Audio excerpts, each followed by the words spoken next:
Chille, DeCastro returns to live streaming. Shows actual card from board game. Celebrates unaliving rates of military veterans and police officers. Claims Trump administration is being blackmailed by Mossad over Trump's alleged listing on the Epstein list. Says Mossad killed JFK. Plus, more charges for Lane Myers. After his meltdown in court on Friday, did the Lane Myers experience come to an end? All this and more on this edition of Auditing Insanity.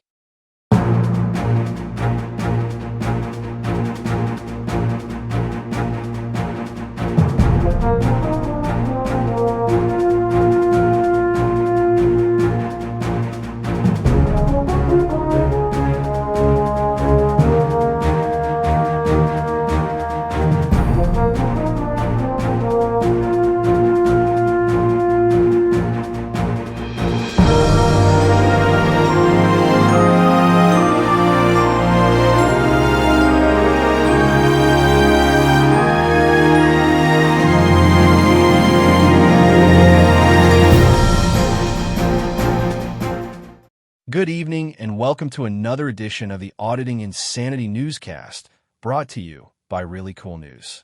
I'm AI Johnny Jones, and I'll be your host for an overkill of Lane Myers and Chille DeCastro tonight. We're not going to stop as we jump into the news and ask you to focus on more Lane Myers charges revealed after Friday hearing. YouTube users, the documents related to this video are available by clicking the text-only link in the description of this video. On many occasions over the past week, YouTuber Lane Myers has said that the world is watching as a warning to his detractors, the prosecution in his criminal trial, and the judge who is handling said trial. If the world was indeed watching on Friday, they saw Myers essentially melt down in court and then receive new charges against him. The prosecutor released the second set of charges that Myers picked up when he was arrested for violating his bond conditions last week. These charges are what Myers are being charged with that earned him the no bond status from earlier in the week. At some point, they may be merged with his 7 felony and 7 misdemeanor charges that he has previously been charged with. Myers' new charges are 13-2921.0 aggravated harassment F5, 13-2921.0 aggravated harassment F5, 13-2916 3 intimate threat / Harris Elec com M1, 13-2916 3 intimate threat / Harris Elec com M1, 13-2923 2 stalking fear Fizz INJ / death F3. Myers has already been charged with 6 counts of aggravated harassment in the original charges against him. The new stalking charge is different than his previous stalking charge, as it carries a felony 3 classification and centers around the 8.2 portion of the law, which states: A person commits stalking if the person intentionally or knowingly engages in a course of conduct that is directed toward another person, and if that conduct causes the victim to 2. Reasonably fear death or the death of any of the following: A. The victim's family member, domestic animal, or livestock. B. A person with whom the victim has or has previously had a romantic or sexual relationship. C. A person who regularly resides in the victim's household or has resided in the victim's household within the 6 months before the last conduct occurred. This charge may be the source of Myers' multiple claims that he was being charged with domestic abuse. A misreading of the charge may have brought about Myers' confusion. However, to be clear, the law concerns the victim's fear of harm coming to her family, animals, livestock, or past romantic partners. Hearings for the new charges were held on March 20th and March 28th, 2025, which resulted in an arraignment being set. There is a hearing for this set of charges to be held on April 4th, 2025, though no description of a hearing was provided. Friday's hearing concerned the original charges Myers is facing and was scheduled to be a hearing involving a change in Myers' release conditions for the original charges. The prosecution essentially wants Myers' release conditions to be changed because he picked up new charges immediately after his release and continues to pick up charges while live streaming from jail. At no time was Myers going to be released on Friday. His no bond hearing from the other case ordered him to be held until trial for those charges. As that ruling was in place, this hearing was about modifying what Myers can and can't do while awaiting bond on the original charges. Myers is representing himself in this case. William Parvin is assisting him as a consulting attorney. Parvin is a public defender who was originally assigned to represent Myers for the first set of charges before Myers decided to defend himself. Parvin is currently representing Myers for the second set of charges until a hearing can be held where Myers files to represent himself. The original case is being handled by Judge D. Douglas Metcalf. The second case will eventually be assigned to Metcalf. Metcalf has stated that either the prosecution or the defense can eventually ask both cases to be merged before going to trial. A third set of charges may be coming, as Myers has stated on live streams from jail on Josh Gray's. This is a public service YouTube channel that he expects to be charged for things he's done on Gray's live streams. Those live streams were at the center of the conditions that the prosecution wanted changed on Friday. The prosecution was basically looking for Myers' telephone privileges to be cut off, which would also end his ability to live stream on Gray's YouTube channel. Currently, the jail has no policy towards live streaming. It has a rule that prevents three-way calling, where an inmate can be called by one person then connected with another party. While in essence, that's what Myers seems to be doing when Gray live streams his calls with Myers. The jail does not have a direct policy banning live streaming. The prosecutor said that jail officials are revising the policy, but at this time, there is nothing in place to allow the jail to take away privileges for live streaming. Any removal of phone privileges would have to come from a judge's order. Myers was very argumentative during the hearing and argued against removing his ability to contact his family during his emotional support live streams. He did not pick up on a small victory he earned, as Judge Metcalf ordered a hearing to hear evidence from both sides on the issue of removing his phone privileges on Tuesday. Originally, the prosecution wanted a ruling on Myers' phone privileges at Friday's hearing. Because of the delay, Myers is free to live stream and participate on Gray's channel until at least Tuesday, though Myers also apparently declined to live stream Friday night. Myers was admonished by Judge Metcalf on multiple occasions for speaking over the prosecutor, the judge, and his own advisory attorney. He was officially warned that if he continues to be a disruption, the judge has the ability to take away his pro se status and to ban him from the courtroom during his own trial. In response to the admonishment, Myers insisted on having time with the judge to go over what he can and can't do in court. Judge Metcalf declined this request, stating that he has hundreds of cases and every single defendant knew how to conduct themselves in court. He was not swayed by Myers' insistence that his actions and outbursts were motivated by the fact that only he was truly innocent. Myers, despite arguing against it as he contended that the charges will be dropped within the next week, was ordered to be held on a $500 cash/secured bond and needed to abide by all previous release conditions. As previously stated, this was a token bond as Myers is being held on his new charges. Setting a bond for the old charges allows Myers to get credit for time served while he's awaiting trial on both sets of charges. An evidentiary hearing was set for April 1st, 2025, to go over the prosecution's request to ban Myers from live streaming. A pretrial hearing has been set for April 15th, 2025, where the trial date may be set. Because the vast majority of evidence in the case involves media, and the jail is not set up to handle media, Attorney Parvin has been granted access to bring his phone into the jail to show Myers the media evidence against him. Myers has been granted access to the jail's law library as part of the judge's orders on Friday. The next hearing in the original lawsuit is scheduled for April 1st. It is unclear when and if Myers will be arraigned on the second set of charges. He had an initial appearance in front of a judge last week for those charges, and a no bond hearing was held to keep him in jail, but it is unclear if he'll be then arraigned for the charges. This is an ongoing news story.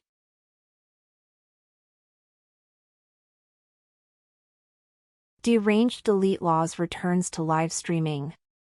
A cash-strapped Chille DeCastro returned to live streaming Saturday afternoon, stating that he's been working on his Constitution headquarters board game and a website to get people out of jail full-time at the expense of his political ambitions, ability to help people and his personal finances. DeCastro explained that he could no longer afford to send out his trifolds for free unless the person requesting a trifold was willing to pay for shipping. He said that his mission to finish the board game and teach Americans their rights was much more important than making money at this point in his life.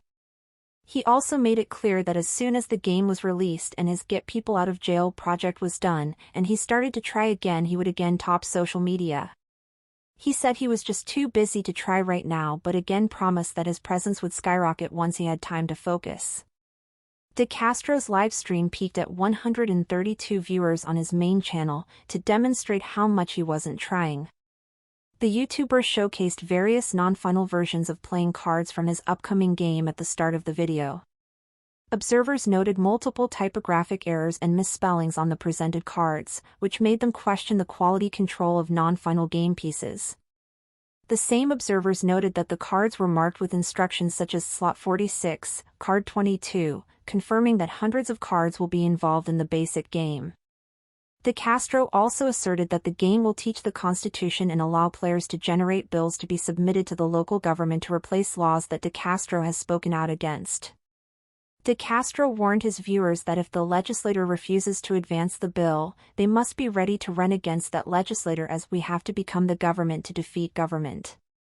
Rallying against the Trump administration, DeCastro questioned why his viewers could defend supporting the MAGA agenda now that Trump has essentially taken actions against the Constitution. He warned that the 30,000 new ICE agents that the Trump administration planned to hire would be permanent additions to the police force and would be used against Americans once the illegals were deported. DeCastro then started equating his treatment in the Clark County Detention Center last year to the case of a Canadian actress who was detained by ICE for 12 days due to a visa issue. He also played video of Turkish police attacking protesters and compared it to his treatment in the detention center. Going into an extended rant against the Israeli government, DeCastro said that Israel's Mossad intelligence agency assassinated President John F. Kennedy and were in control of most of the United States government due to all members of the government being on the list of visitors to Jeffrey Epstein's private island. He claimed that President Donald Trump, along with major members of the Trump administration, was on the Epstein list and was implicated in having non-consensual inappropriate relationships with children while visiting Jeffrey Epstein's private island. The YouTuber went on to celebrate the high suicide rates of police officers in America, stating that he hopes that the officers who offed themselves over how badly they treated other people were burning in hell. He then gleefully laughed at the high suicide rates of veterans for treating people so badly, comparing their actions to the officers who died. He displayed comments from his chat celebrating the suicides as house cleaning. DeCastro had internet troubles during the second hour of his live stream, which he blamed on unknown forces who were working against him. He said it was plain as day that he was being retaliated against for his views. The YouTuber provided no updates to when his board game will be released, nor did he update his pre-order numbers after previously claiming on social media that he had 1,000 pre-orders for his game.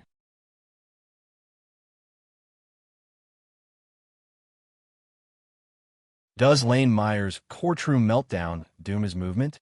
Last week we asked if Lane Meyers' expected "I am Spartacus" movement was real. What we were asking was if his followers would all rise and repost his videos while he was in jail and force the government to charge them all with harassing his victim, then be confronted with so many people breaking the law that they'd have to set him free. His call for lawlessness aside, we looked at his demands of his viewers and questioned if he could pull off such a move, and we were left with doubts that what he was demanding would play out.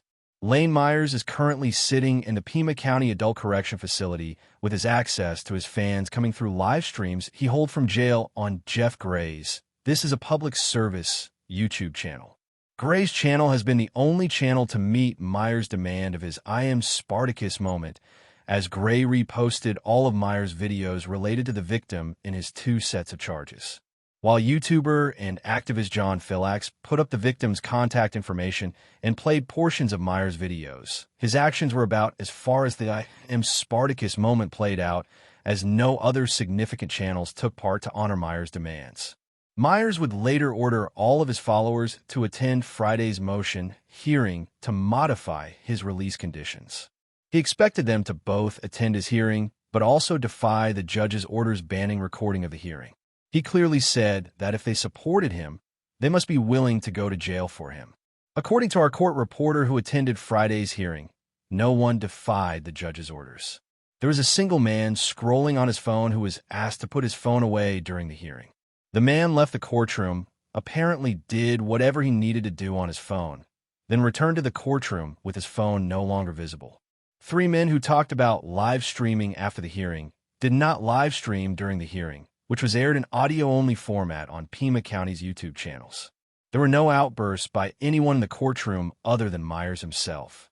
Myers had previously boasted that he would be talking circles around the judge and was set to humiliate prosecutor Rachel Stiles, probably based on his great success in Tucson City Court, where the judges let him get away with outrageous antics.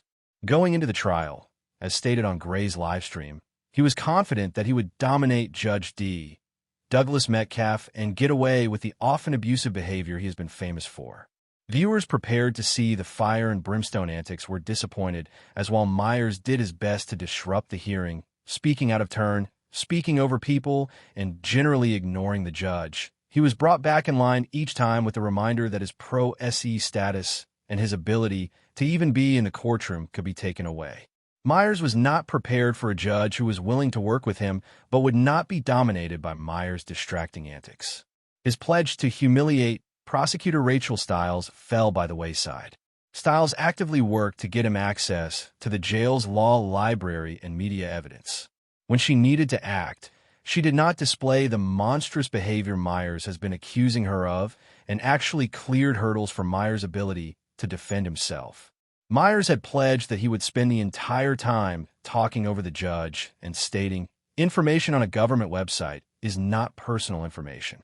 He was unable to fulfill this pledge, as the judge, prosecutor, and his own advisory attorney worked to bring him back to focusing on the proceedings. While Myers was successful in turning a 15-minute hearing into a 90-minute ordeal, and he inadvertently gained a significant victory by having the decision on his live streaming privileges delayed until Tuesday, he was not satisfied by the results of his work. His fans did not show up for him. His advisory attorney refused to take part in his antics. Neither the prosecutor nor the judge were intimidated or swayed by his boasts, and the media, members of the January 6th rioters, the QAnon shaman, or President Donald J. Trump did not show up in force to support Myers. But were they ever? Myers runs a YouTube channel with about 15,000 subscribers. In comparison, our tiny news outlet has 1/3 of his subscriber base. While he kills us in live viewership numbers, his is often barely able to come close to Chille DeCastro's meager live event numbers when he does streams. Post-event views have the videos average between 2,000 and up to 6,000 views over the past month. Produced videos average between 2,000 and 4,000 views. Again, slaughtering our numbers, but we're not trying for a national movement that is meant to draw in the attention of Donald Trump or other national dignitaries. Myers has recently excelled at fundraising, with a lot of money coming from a small set of donors. He was able to raise over $3,000 for the month during his time in jail. Again, his numbers can't compete with DeCastro's fundraising ability and have seen a troubling drop-off on Friday. Lane Myers' Give Send Go campaign pulled in $50 in donations for Friday, down from the over $300 take the day before, with our own GoFundMe ongoing expenses campaign raising $10. No other campaigns received donations for Friday. Myers himself reacted to his court appearance by issuing a statement through Josh Gray, appearing on Gray's YouTube channel, that he no longer wishes to receive audio messages from his fan base. The pair, who had been live streaming multiple times a day leading up to Friday's hearing, also declined a live stream following Myers' appearance in court on Friday, as Friday's hearing made it clear that Myers' statements in jail can and will be used against him. This may be the end of live statement from Myers as he awaits trial. As we've seen with Craig Hendry, an end to regular statements literally ends crowdsourcing support, as neither Hendry nor Myers had teams in place to handle fundraising efforts when both men entered incarceration. We'll continue to monitor Myers' situation However, at this time, we can say support from a mass movement is not currently happening. He may have an outpouring of support in the future, but if Myers loses his ability to communicate, the likelihood of a mass movement decreases by the day. Journalism in crisis. Both ReallyCoolSite.org's daily newspaper and our daily newscasts are funded by your continuing donations and what we make from our YouTube AdSense revenue each month. If you'd like to contribute to help us keep the lights on, eating, keeping the cats fed, and writing new stories to feature on both the newspaper and newscast each day, we do have a GoFundMe that is displayed on the screen right now. As real American and true protector of the First Amendment, Lane Myers has made multiple threats to sue us in recent days. Portions of all donations may also go towards fighting any possible future lawsuits. If you can't afford to contribute, please watch our entire videos, like, share, subscribe, and comment. You can help by doing next to nothing, and we thank you in advance for pitching in.